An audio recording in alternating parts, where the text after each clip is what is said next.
Oi, pessoal! Hoje a gente vai conversar sobre um assunto que, olha, parece antigo, mas é super atual: integridade. É uma palavra forte, né? E a ideia aqui é a gente desvendar o que ela realmente significa no nosso dia a dia. Para começar, vamos pensar numa imagem bem poderosa. O que será que uma balança antiga, daquelas de séculos atrás, tem a ver com a nossa vida hoje, toda moderna e corrida? Pode não parecer óbvio no começo, mas garanto que a conexão é surpreendente. E o que inspira essa nossa conversa é este versículo do livro de Provérbios. É bem curto e direto ao ponto, mas tem uma profundidade enorme. Percebe o contraste? De um lado, balanças desonestas, do outro, pesos exatos. Fica bem claro que existe um valor imenso em ser correto, em ser justo. Então, qual é a grande ideia por trás disso? Isso aqui vai muito além de uma regrinha para comerciantes da antiguidade, sabe? A gente está falando de um princípio que vale para todo mundo, uma base para construir uma vida íntegra.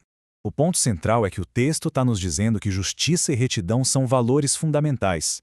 Não é só sobre não fazer o que é errado, mas sobre ativamente buscar ser íntegro em tudo.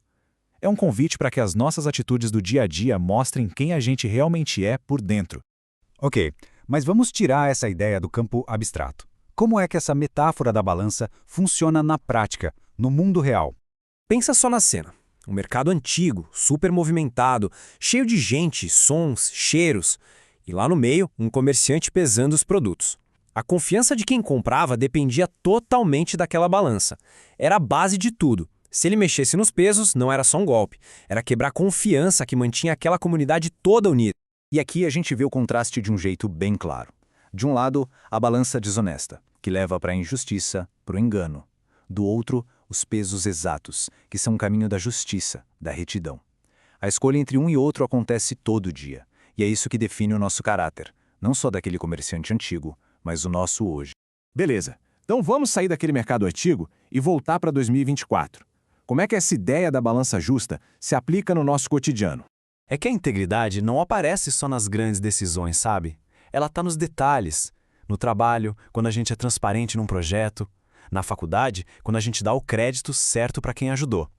E claro, em casa, onde ser honesto é o que constrói a confiança de verdade. E aqui está o pulo do gato. Ser transparente é muito mais do que só parecer uma pessoa legal. A fonte dessa ideia nos mostra que essa atitude é, na verdade, um reflexo do que a gente acredita lá no fundo. É quando o que a gente faz se alinha com os nossos valores. Agora, que tal a gente dar uma pausa para pensar um pouco? Vamos trazer essa conversa para um nível mais pessoal. A fonte sugere algumas perguntas que são quase como um espelho para a gente se olhar. A primeira pergunta é super prática. Onde na minha vida hoje mesmo eu posso ser mais honesto? Não precisa ser nada grandioso. Às vezes é naquela conversa difícil que a gente está adiando, ou no jeito que a gente apresenta um trabalho. A próxima pergunta é ótima porque ela nos joga de volta para a nossa imagem central. Em que áreas da vida as minhas balanças pessoais talvez estejam meio desreguladas? Será que no jeito que eu lido com o meu tempo ou na forma como eu me comunico com as pessoas? É um convite para a gente ser bem sincero consigo mesmo. E, por fim, a reflexão se expande. As nossas atitudes nunca acontecem no vácuo. Elas sempre impactam alguém. De que jeito a minha integridade, ou a falta dela, está afetando as pessoas à minha volta? Ela está construindo confiança ou levantando muros de desconfiança? Bom, depois de toda essa reflexão, a gente chega numa espécie de conclusão. Mas não é um ponto final, sabe? É mais como um ponto de partida, um compromisso com a justiça. No fundo, a ideia principal é que viver com integridade é como ser um espelho de um ideal de justiça. É pegar um conceito que parece abstrato e transformar em atitudes concretas, alinhando o que a gente é com o que a gente faz. E a fonte que a gente analisou nos deixa com essa oração, que na verdade é uma baita declaração de intenção. É um pedido de clareza, de sabedoria e, talvez o mais importante, de coragem. Porque, vamos combinar, ser íntegro nem sempre é o caminho mais fácil, mas com certeza é o que constrói algo que realmente vale a pena. E para fechar, fica uma última imagem para a gente levar que amarra toda a nossa conversa. Se no final de cada dia todas as nossas ações, palavras e até os nossos silêncios fossem colocados numa balança gigante, o que ela diria sobre nós? Para que lado ela penderia?